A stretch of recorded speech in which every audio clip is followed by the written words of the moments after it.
Hey my friends, and welcome. You know, there are so many cameras out there, sometimes it's hard to get a really good comparison on the one that you might want compared to another one that you're thinking about getting. Lots of YouTube videos out there, but a lot of times they're not comparing cameras that you're interested in having compared. Well, I found a website that I go to quite often when I want to get a detailed comparison of cameras I haven't seen done on YouTube yet, and ones that I'm interested in maybe not necessarily purchasing, but I'd like to rent them so I can review them for you guys. This is where I go. I go to cameradecisions.com. No, I'm not affiliated, not getting paid for any of this.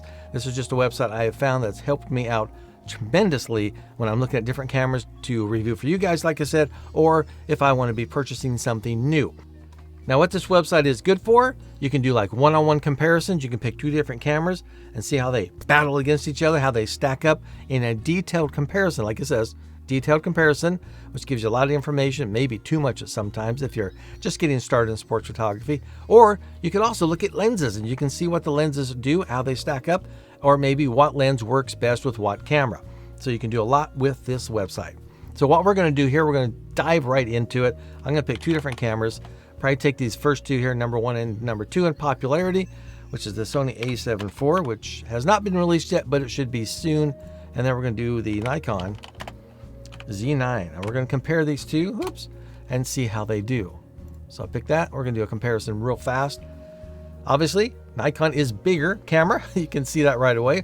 But you look at the overall score, it's a 93 to 88. You got 86 and 84 for imaging. That's pretty close. You got features 88 and 80, and you can see all the way down the line. Value, this is actually a better value. And you also got the sizes. This one, ranks lower because it's a huge camera. Now, another thing you want to think about, we're going to do it real fast. Check out the pricing, though. You can also check out pricing. Almost $5,500 for that camera as opposed to $2,500. So, and obviously always check the prices because one may be outpriced and you just can't afford it right now. Or you might think it's worth it and I'm going to dive into my wallet, to my bank card, and I'm going to get that camera. Okay, so let's get back over here now. I'll go over here. We're going to take a quick look what it does. It gives you some key specs right up front, like announcement dates, usual basic stuff that you can find. But what we want to do, we want to move down a little bit further. Yes, there's some ads. You got to just deal with those. So you got reasons to choose the Sony a7 IV over the Z9. It's got stabilization, which will be good if you do video. It's got more focus points. It's a lot lighter, which we know that already. And then we move down, and we can see the reasons to pick the Z9, which is a lot more reasons. It's got a higher resolution, but truthfully, 46 megapixels, 33 megapixels is more than you would need as a sports photographer. You can get away with 24 very easily. This one right here is really important to me, the LCD screen resolution. So you have 45% higher resolution screen, which is nice. Continuous shooting, check this out, 30 frames per second as opposed to 10. So you can see right now, this website gives you a lot of detailed information you may not find anyplace else.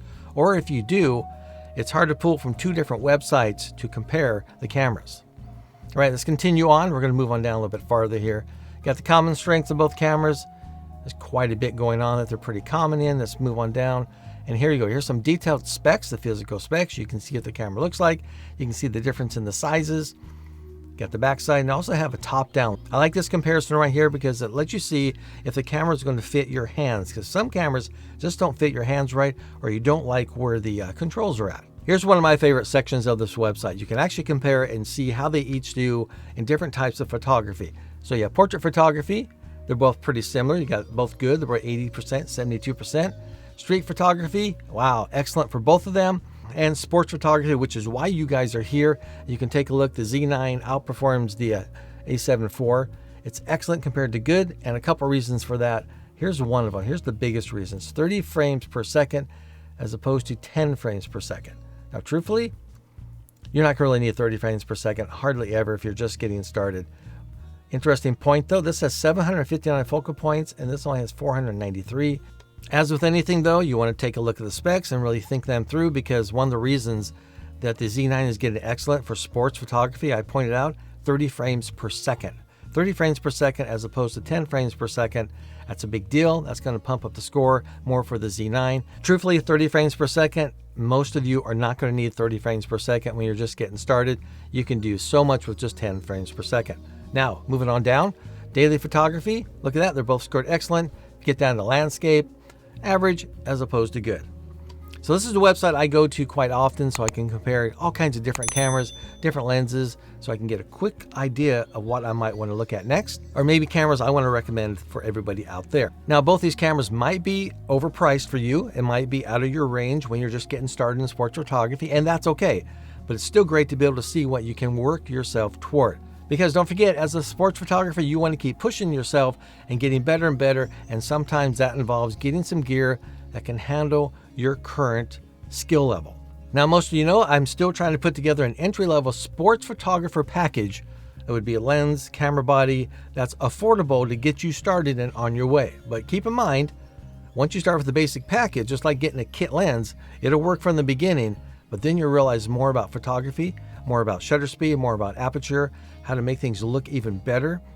And once you reach that skill level, you need to upgrade to better gear. And I know a lot of people say gear doesn't matter, it's the photographer. I don't agree with that completely. A lot of times it is the gear that you're using, and I actually have a video about that you can check out. But don't forget, everybody, once you've decided to do all this, go check out your cameras, see which one you like best, and then get started.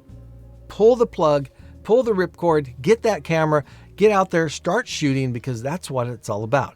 That's when the fun really begins, out there making great images, getting those memories for everybody, capturing history. That's what I want you guys to do. All right, have a great one, everybody, and don't forget, get out and shoot.